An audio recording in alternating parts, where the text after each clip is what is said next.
నమస్తే మిత్రులారా, నేను మీ శ్రీనివాస్ చౌహాన్ అడ్వకేట్. మిత్రులారా, ఈ పుస్తకం మనం రాసిందే చట్టపరమైన సమస్యలకు పరిష్కారాలు అనే పుస్తకం.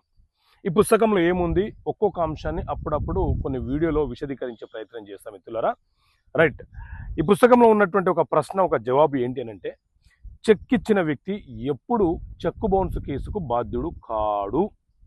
సో మిత్రులారా, మనం ఎవరికైనా చెక్ ఇచ్చినప్పుడు అవతల వ్యక్తి ఆ చెక్కును మిస్యూజ్ చేస్తూ మన మీద చెక్ బౌన్స్ కేసు ఫైల్ చేసే ప్రమాదం ఉంటుంది. మరి ఏ సందర్భాలలో మనం ఆ చెక్ బౌన్స్ కేసులకు బాధ్యులు కాకుండా మనల్ని మనం కాపాడుకోవడానికి అవకాశం ఉంటుంది. సో చెక్ బౌన్స్కు సంబంధించి మన దేశంలో నెగోషియబుల్ ఇన్స్ట్రుమెంట్ యాక్ట్, ఎన్ఏ యాక్ట్ అనే చట్టం అమలు ఉన్నది. ఈ చట్టాన్ని 2002లో అలాగే 2015వ సంవత్సరంలో సవరణ చేయడం జరిగింది. సో ఇందులోని సెక్షన్ 82 ఏం చెప్తుంది అని అంటే, మనము ఎవరికైతే చెక్ ఇచ్చామో ఆ చెక్కు మీద అతని పేరు రాసిస్తాము. ఒకవేళ మనకు అతనికి మధ్య ఏదైనా ఒక అండర్స్టాండింగ్ వచ్చిన తర్వాత మనం ఆ చెక్కు మీద అతని పేరును కొట్టివేస్తే అతను ఆ చెక్కును మిస్యూజ్ చేయడానికి అవకాశం ఉండదు. ఒకవేళ అతను బ్యాంకులో ప్రజెంట్ చేసిన ఆ చెక్ బౌన్స్కి మనము బాధ్యులము కాదు.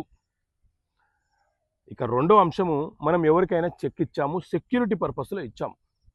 సెక్యూరిటీ పర్పస్లో లేదా ష్యూరిటీ పర్పస్లో మనం చెక్ ఇచ్చినప్పుడు అతను ఆ చెక్కుని మిస్యూజ్ చేసి మనకు ఇబ్బందులకు గురి చేసే ప్రమాదం ఉంది అని మనం భావించినప్పుడు ఆ చెక్కు మీద మనము హక్కులను వదులుకుంటున్నట్టు ఒక లీగల్ నోటీస్ను పంపించేసి ఆ చెక్ బౌన్స్ కేసుకు మనం బాధ్యులం కాకుండా మనల్ని మనం కాపాడుకోవడానికి అవకాశం ఉంటుంది. అలాగే ఒక చెక్కు యొక్క లైఫ్ 90 రోజులు. గతంలో 6 నెలలు ఉండేది, ఇప్పుడు 3 నెలలకు మారిపోయింది, సవరణ చేయబడింది. చెక్కు మీద డేట్ రాసినప్పటి నుంచి 90 రోజులు మాత్రమే ఆ చెక్కు చెల్లుబాటు అవుతుంది, ఆ చెక్కు వ్యాలిడిటీలోకి వస్తుంది. ఆ 90 రోజుల తర్వాత అవతల వ్యక్తి ఆ చెక్ని బౌన్స్ చేసే ప్రయత్నం చేస్తే దానికి మనము బాధ్యులము కాదు. అలాగే ఖాళీగా ఇచ్చినటువంటి చెక్కులను మిస్యూజ్ చేస్తే ఆ చెక్కులకు మనము బాధ్యులం కాదు. సో ఇలాంటి అంశాలను చట్టపరమైన సమస్యలకు పరిష్కారాలు అనే పుస్తకంలో సివిల్, క్రిమినల్, అలాగే భూమికి సంబంధించిన వివరాలు, అనేక అంశాలను ఈ పుస్తకంలో పొందపరిచాను. ఈ పుస్తకం మీకు కావాలనుకుంటే మీరు ఇక్కడ కనిపిస్తున్న నెంబర్కి కాల్ చేసి పుస్తకాన్ని ఆర్డర్ చేసుకోవచ్చు. ఓకే మిత్రులారా, థ్యాంక్ యూ.